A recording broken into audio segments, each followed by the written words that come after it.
प्यारे साथियों, मैं आकाश कुमार द्विवेदी और स्वागत करता हूं आपके अपने चैनल यूनिक क्लासेस पर। जैसा कि आप सभी जानते हैं, आपके आगामी जो परीक्षाएं आने वाली हैं, जैसे एयरफोर्स, नेवी और एनडीए की जितनी भी प्रतियोगी परीक्षाएं हैं, एक दिवसीय प्रतियोगी परीक्षाएं हैं, जा रहे हैं और एक पैटर्न में शुरुआत करने जा रहे हैं जिससे कि आपको एक क्लू मिले, जिससे कि आप समराइज कर पाएँ पूरे लेक्चर्स को, पूरे सिलेबस को और एक अच्छा सा बेस्ट स्कोर आप अपने आप को दे पाए। मीनिंग यदि सम्मिश्र संख्या होता है तो भाई सम्मिश्र का मतलब क्या होता है? तो सम्मिश्र का मतलब क्या है कि येन केन प्रकारेण जैसे भी आप कर सकते हो, ठीक है, जैसे भी आप कर सकते हो। दो भिन्न भिन्न प्रवृत्ति के, तो भाई कौन कौन सी प्रकृति में दो संख्याएं हम मानते हैं कि भाई एक तो हमारी वास्तविक दुनिया में संख्याएं होती हैं जिन्हें हम रियल नंबर्स कहते हैं, रियल नंबर्स कहते हैं, और जो हमारी दूसरे नंबर्स होते हैं उन्हें हम इमेजिनरी नंबर्स कहते हैं, ठीक है। अब क्या है कि इन दोनों नंबर्स के हेल्प से आप किसी भी तरह आप कोई भी नंबर क्रिएट करो, ठीक है। इनमें से दोनों में से कोई एक भी रहेगा तो चलेगा, चाहे ये भी रहेगा तो चलेगा, चाहे ये भी रहेगा तो चलेगा। किसी भी तरह से आप कोई भी कॉम्बिनेशन बना रहे हो, इन दोनों के हेल्प से आप कोई भी संक्रिया ऑपरेट करके यदि कोई कॉम्बिनेशन आप बना रहे हो तो जो नंबर आएगा हमारे पास उसे हम कॉम्प्लेक्स नंबर्स के नाम से जानते हैं। अब चलिए ज़रा बात करते हैं कि किसी भी कॉम्प्लेक्स नंबर, जैसे मान लीजिए कि हमारे पास एक कॉम्प्लेक्स नंबर है i और दूसरा कॉम्प्लेक्स नंबर है दूसरा हमारे पास कोई वास्तविक संख्या है, मान लीजिए 2। तो इन दोनों के हेल्प से हम क्या क्या कर सकते हैं भाई? किसी ने मान लो कहा कि भाई सर नहीं, मैं 2 में i को ऐड कर देता हूँ, एक ये हो सकता है। किसी के दिमाग में आया कि भाई नहीं, मैं ऐसा करूँगा कि भाई सर 2 भागे i कर दूंगा। कोई बोलेगा कि नहीं सर, मैं ये करूँगा कि 2 गुणे i कर दूंगा। कोई बोलेगा नहीं सर, मैं ये करूँगा कि 2 माइनस i कर दूंगा। इन दोनों के कॉम्बिनेशन से ये जितने भी नंबर्स दिख रहे हैं ना आपको, ये जितने भी नंबर्स मैंने बनाए हैं, ये सभी के सभी क्या है? सम्मिश्र संख्याएं हैं।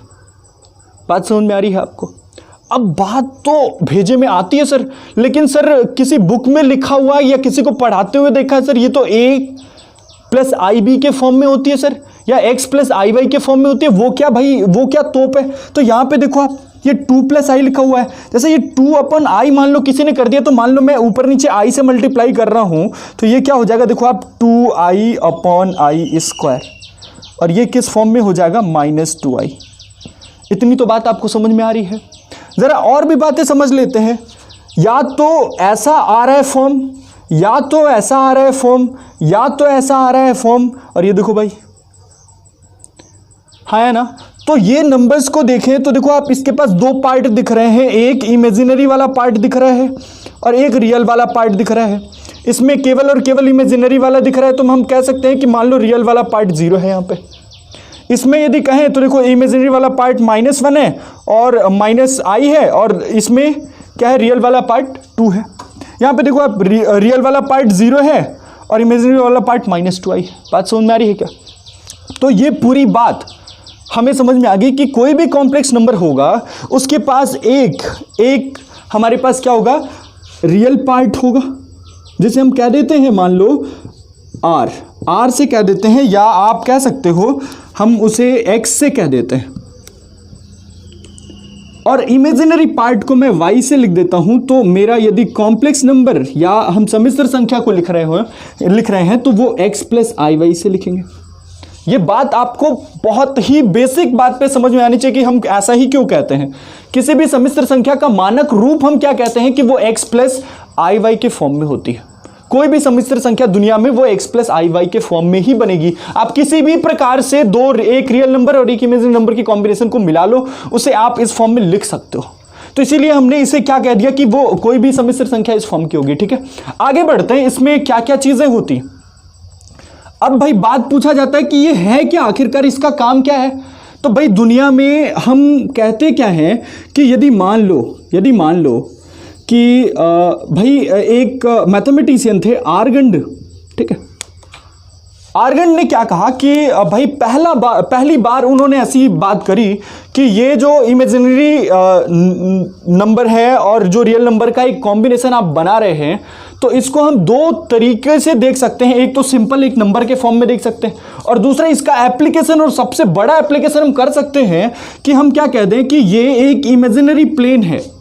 ठीक है, ये एक आर्गन प्लेन है। इमेजिनरी प्लेन ना कहें तो ज़्यादा अच्छा रहेगा, हम इसे आर्गन प्लेन का नाम देते हैं। और आर्गन प्लेन में ये दो कोऑर्डिनेट्स दिखा रहे हैं, ये 2 पॉइंट के कोऑर्डिनेट्स दिखा रहे हैं, या 2 बिंदुओं के निर्देशांक, किसी एक बिंदु के निर्देशांक दिखा रहे हैं। जैसे मान लिया मैंने लिख दिया कि x, y, ये इसे हम क्या कहेंगे, y, मतलब ये इमेजिनरी एक्सिस पे चल रहे हैं हम, ये इमेजिनरी एक्सिस पे चल रहे हैं, ये मेरी इमेजिनरी एक्सिस हो गई, और ये इसे मैंने बोल दिया रियल एक्सिस, और ये जो पूरा का पूरा प्लेन है उसे मैंने कह दिया आर्गन प्लेन। भाई देखो, आर्गन प्लेन के बारे में डिटेल में आपको जाने की कोई ज़रूरत नहीं है।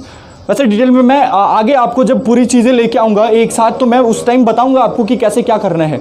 ठीक है, लेकिन अभी के लिए क्रैश वाइज बस इतना ध्यान रखें कि भाई ये इमेजिनरी एक्सिस हुआ, ये रियल एक्सिस हुआ, और हम क्या कर रहे हैं, कोई भी कॉम्प्लेक्स नंबर हमें एक बिंदु को बताता है। तो भाई साहब एक बात तो तय हो गई ना, यहाँ पे एक बात पक्का तय हो गई कि भाई साहब क्या ये एक नंबर की तरह पहले तो ट्रीट कर रहे हैं, और ये हमें एक बिंदु बताता है ना, ये हमें एक बिंदु बताता है। तो क्या हम 2 बिंदुओं का कंपैरिजन कर सकते हैं क्या? ये बहुत सारे लोग हमेशा रट लिया करते हो आप। रटना नहीं है, आपको बातों को समझना है यहाँ पे। ठीक है, 2 कॉम्प्लेक्स नंबर्स का हम क्या कंपैरिजन कर सकते हैं? हाँ भाई, एक बार कंपैरिजन कर सकते हैं यदि दोनों इक्वल हो तो। यदि दोनों सेम पॉइंट को दिखा रहे हैं तो कंपैरिजन तो कर ही सकते हैं ना। लेकिन क्या कंपैरिजन पॉसिबल है 2 अलग अलग सम्मिश्र संख्याओं में? तो भाई समझो आप, कंपैरिजन होता कब है? 2 नॉन जीरो डायमेंशंस वाली, ठीक है, अशून्य विमाओं वाली, सीधे कह दे तो जिनकी विमाएं शून्य नहीं है, मतलब जिनके पास कुछ ना कुछ, जैसे लेंथ हुआ, जैसे मान लो 5 मीटर मैंने कह दिया, कोई 6 मीटर, तो हम यहाँ पे कंपैरिजन कर सकते हैं। लेकिन डायमेंशन सेम होना चाहिए, पहली बात, बीमा सेम होनी चाहिए, तो हम कंपैरिजन कर सकते हैं। दूसरी बात, कुछ ना कुछ वो होना चाहिए, ऐसा नहीं कि वो जीरो हो जाए। अब भाई ये तो पॉइंट है, इसके पास कोई डायमेंशन नहीं होती भाई। बात समझ में आ रही है आपको? इसका मतलब क्या है, इसके पास ना तो लेंथ है, ना ब्रेड्थ है, ना हाइट है, इसके पास तो कुछ है ही नहीं, तो कंपैरिजन तो हो ही नहीं सकता। बात समझ में आ रही है क्या? तो हम इसका मतलब क्या है कि 2 सम्मिश्र संख्याओं में कंपैरिजन हम कभी कर ही नहीं सकते, तुलना तो कभी कर ही नहीं सकते। बात समझ में आ रही है? लेकिन भाई साहब किसी ने कह दिया कि x1 + iy1 is equals to x2 + iy2, ये दोनों सम्मिश्र संख्याएं, क्या कहेंगे हम? या तो इक्वल कहें, या तो हम ये कहेंगे कि ये दोनों सेम ही हैं। तो दोनों जब सेम होंगे, इसका मतलब ये दोनों point x1 is equals to x2 होगा और y1 is equals to y2 होगा। ये बात आपको पूरी तरीके से समझ में आ गई होगी। ठीक है, चलिए और बात करते हैं इस पे। क्या करते हैं, अब बातों को समझते हैं। ठीक है, अभी हम बेसिक्स अभी क्लियर कर रहे हैं, आपके थोड़े से बेसिक्स क्लियर कर रहे हैं, जिससे कि आपको आगे परेशानी ना हो। यदि मैं ट्रिक्स के हिसाब से चलूं तो वो आपको परेशानी ना हो, मैं फास्ट करने की कोशिश करूं तो आपको परेशानी ना हो, कोई भी तकलीफ आपको नहीं होगी, किसी भी क्वेश्चन को करने में तकलीफ नहीं होगी। बस बने रहिए मेरे साथ। ठीक है, आप थोड़ा सा पेशेंस रखिए, मैं गारंटी देता हूं इस बात की। ठीक है, यदि आप थोड़ी सी भी मेहनत करेंगे, यदि ढंग की मेहनत करेंगे, तो मैं गारंटी लेता हूं कि आप कर जाओगे क्वेश्चन को। ठीक है, तो आगे बढ़ते हैं। ठीक है, बात करते हैं इमेजिनरी नंबर्स में। इमेजिनरी नंबर्स की मैंने बात कर दी थी, कॉम्प्लेक्स नंबर में दूसरी बात करते हैं यहाँ पे। अभी तो मैंने बता दिया कि 2 कॉम्प्लेक्स नंबर का कंपैरिजन नहीं होता, लेकिन भाई 2 लोगों ने कह दिया कि नहीं ये तो दोनों इक्वल है, तो इक्वल का मतलब क्या है, वो सेम पॉइंट दिखाते हैं, ना कि भाई उनमें बहुत बड़ी तुलना करी गई है। ठीक है, बात समझ में आ रही है? ठीक, अब इस बात को समझते हैं। अच्छा भाई, ये कोई नई तोप संख्या है क्या? ये कोई नई तोप संख्या है क्या? आपको समझ में आ रहा है ये कोई नई तोप संख्या है? ठीक, तो समझते हैं भाई क्या चल रहे हैं इनके यहाँ। ठीक है, ये क्या चल रहा है? तो भाई जस्ट इमेजिन करिए, 2 वास्तविक संख्याओं को आप जोड़ सकते हो। जो वास्तविक संख्याएं हैं आपके पास, 2 रियल नंबर्स हैं, उनको यदि आपको जोड़ना है, ठीक है, तो आप क्या करते हो भाई, 2 + 3 = 5। ये तो सबसे आसानी से बात समझ में आ जाती है। ठीक है, तो क्या हम सम्मिश्र संख्याओं को भी आपस में जोड़ सकते हैं? क्या हम जैसे वास्तविक संख्याओं को गुणा कर पा रहे थे, क्या हम सम्मिश्र संख्याओं को भी गुणा कर सकते हैं? क्या हम वास्तविक संख्याओं का भाग कर सकते थे, तो क्या इनका भी भाग संभव है? क्या हम इनका सब्ट्रैक्शन कर सकते थे, तो वो भी क्या कर सकते हैं कि नहीं, घटाव भी कर सकते हैं नहीं? तो देखते हैं, सभी बातों को समझते हैं हम, ठीक है। अब जैसे मान लीजिए कि पहली बात हम समझते हैं कि जोड़ कैसे करते हैं, ठीक है। दो सम्मिश्र संख्याओं को जोड़ना कैसे है भाई, जोड़ना कैसे है? तो जैसे मान लीजिए कि x1 प्लस i/1 ये पहली सम्मिश्र संख्या है और प्लस x2 प्लस i/2 ये दूसरी सम्मिश्र संख्या है। यदि इन दोनों को यदि मुझे ऐड करना है तो क्या आएगा भाई, क्या आएगा हमारे पास, ठीक है। तो जरा ध्यान से देखिए, वास्तविक भाग को वास्तविक भाग से जोड़ देना है, तो ये क्या हो जाएगा, x1 plus x2 plus i times y1 plus y2। बात समझ में आई? काल्पनिक भाग को काल्पनिक भाग से, वास्तविक भाग को वास्तविक भाग से जोड़ लेंगे। पहली बात, जोड़ तो सबसे बेसिक है, ये आपको समझ में आ रहा होगा, कोई चिंता की बात नहीं है, घबराना नहीं है, पेशेंस रखना है आपको कि ये क्या बताने लगे सर, इतना छोटी छोटी बातें बता रहे हैं आप। घटाओ भाई, घटाओ भी ऐसे ही होता है। क्या करना है आपको, वास्तविक भाग में से वास्तविक भाग को घटा देना है, काल्पनिक भाग में काल्पनिक भाग को क्या कर देना है, घटा देना है, ठीक है। तो जोड़ना आता है। अच्छा चलिए हम बात करते हैं मल्टीप्लिकेशन की, मतलब गुणा की। और देखिए अब शुरू होता है ट्रिक्स का मामला, यहां से आपके ट्रिक्स के मामले शुरू होते हैं, ठीक है। तो बात करते हैं भाई, दो कॉम्प्लेक्स नंबर हैं, पहले मैं आपको एक बेसिक करा दे रहा हूं, ठीक है, एक बेसिक अंडरस्टैंडिंग दे रहा हूं आपको, x1 plus i/1 into x2 plus i/2, ठीक है। मैं बता रहा हूं इन सभी वीडियोस को जितने ज्यादा बच्चों के पास शेयर कर सकते हो आप शेयर करो, क्योंकि उन्हें जानकारी मिले, उन्हें बेसिक फंडे क्लियर हो पाए कि कैसे क्या चीजें होती हैं, ठीक है। वो बहुत बड़ी गलतफहमी में रहते हैं अक्सर कि बहुत टफ होती है मैथमेटिक्स। भाई टफ नहीं है, आपको समझने की कोशिश करनी है, ठीक है।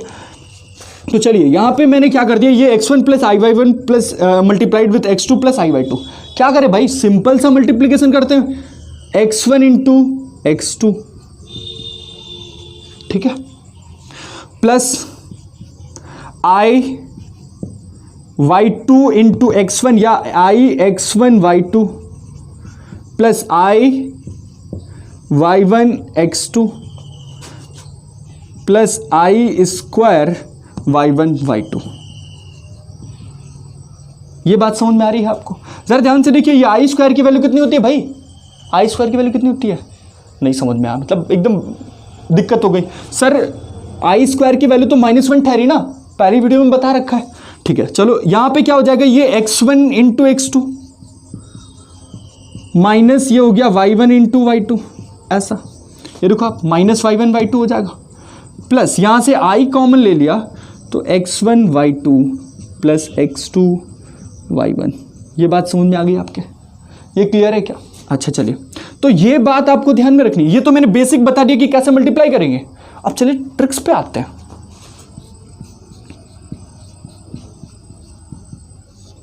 जैसे मान लीजिए दो कॉम्प्लेक्स नंबर दे दिया जाए 2 plus 3i into 5 plus 4i, इन दोनों का मल्टीप्लाई करना है, कुछ नहीं करना भाई। देखो आप रियल का रियल में मल्टीप्लाई करो, इमेजिनरी का इमेजिनरी में, क्या आएगा भाई बताओ, ये 2 5 10 3 4 12 घटा दो भाई, प्लस i। बात समझ में आ रही है?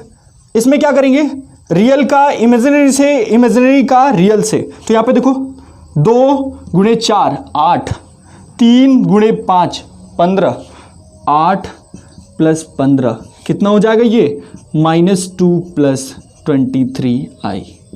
ये पूरी बात समझ में आ रही है आपको? फिर से कुछ और बातें देखते हैं, फिर से कुछ समझते हैं इस पे। जैसे मान लीजिए 3 plus i into 4 plus i, इनका मल्टीप्लिकेशन कितना होगा, कुछ नहीं करना भाई, 4 इंटू 3 कितना हो जाएगा 12, 1 इंटू 1 1 तो घटा दो, प्लस i, 3 इंटू रियल का इमेजिनरी से 3 इंटू 1 3 प्लस 4 इंटू 1 4, ये कितना हो जाएगा 11 प्लस 7i।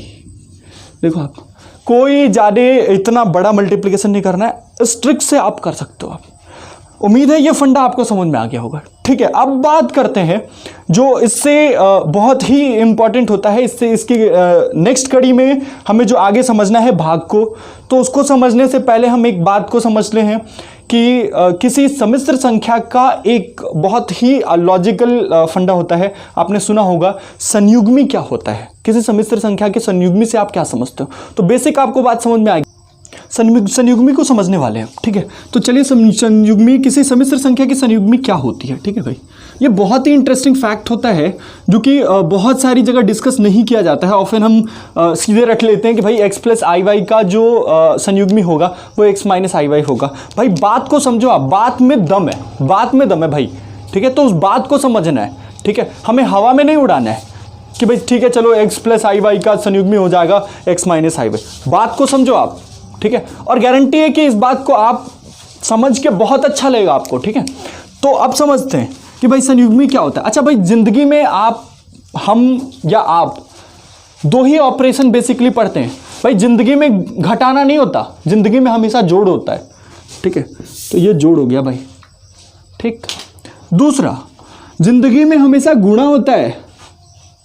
बात समझ में आ रही है क्या? भाग नहीं होता। क्लियर है क्या? तो इसका मतलब क्या है कि पूरी मैथ्स या तो जोड़ को मानती है या गुणा को मानती है। तो जैसे मान लीजिए कि आपके पास कोई कॉम्प्लेक्स नंबर z है और किसी ने कहा कि हमें वो संख्या बताओ कि जिसको, ध्यान रखिएगा इस बात को समझिए, यदि इससे आपको क्वेश्चन पूछ दिया गया तो आपको तो पहले समझ में ही नहीं आएगा कि सर पूछना क्या चाह रहे हो आप। ठीक है, वो संख्या बताओ कि जिसमें इसको जोड़े तो भी एक वास्तविक संख्या मिले। ध्यान रहे मैंने क्या कहा आपसे, जिसमें इसको जोड़े तो भी वास्तविक संख्या मिले और जिसको इससे गुणा करें तो भी वास्तविक संख्या मिले। भाई बात दम है, बहुत ही अच्छी बात है। जैसे मान लीजिए z को मैंने कह दिया ये x प्लस आई वाई है। मैंने कहा कि वो कॉम्प्लेक्स नंबर बताओ कि जिसको इसमें जोड़े तो भी वास्तविक और जिसको इसमें मल्टीप्लाई कर दे तो भी वास्तविक संख्या मिले। तो वो एक ही होता है भाई, वो इसका कॉन्जुगेट होता है, इसका सम्मिश्र पार्ट होता है। जैसे देखो आप, ये x प्लस आई वाई, तो इसको वास्तविक बनाना है तो मैंने मान लिया कि वो कैपिटल x प्लस आई वाई होगा और ये तो वास्तविक बन गया। इसका मतलब क्या है कि ये इन दोनों का सम 0 आ जाएगा। इसका मतलब क्या है कि x प्लस कैपिटल x, ठीक, प्लस आई कॉमन ले लिया तो यहां से y प्लस कैपिटल y। ठीक है, और ये भाई साहब पूरी तरीके से वास्तविक है। तो इसका मतलब क्या है कि ये 0 है। इसका मतलब y जो होगा वो माइनस वाई के बराबर होगा। ऐसे ही आप इन दोनों के मल्टीप्लिकेशन करके और i वाले टर्म को 0 करेंगे तो वहां से आपको इसका यूज करके एक और बात मिल जाएगी कि x is equals to capital x। ये बात समझ में आ रही है ना? इसका मतलब क्या है कि वो संख्या क्या हमारे पास आई, तो देखो ये कैपिटल x के प्लेस पे स्मॉल x और कैपिटल y के प्लेस पे स्मॉल y माइनस y रख देंगे। तो इसका मतलब क्या है कि वो संख्या जो हमें मिली वो क्या आई हमारे पास, स्मॉल x माइनस आई वाई।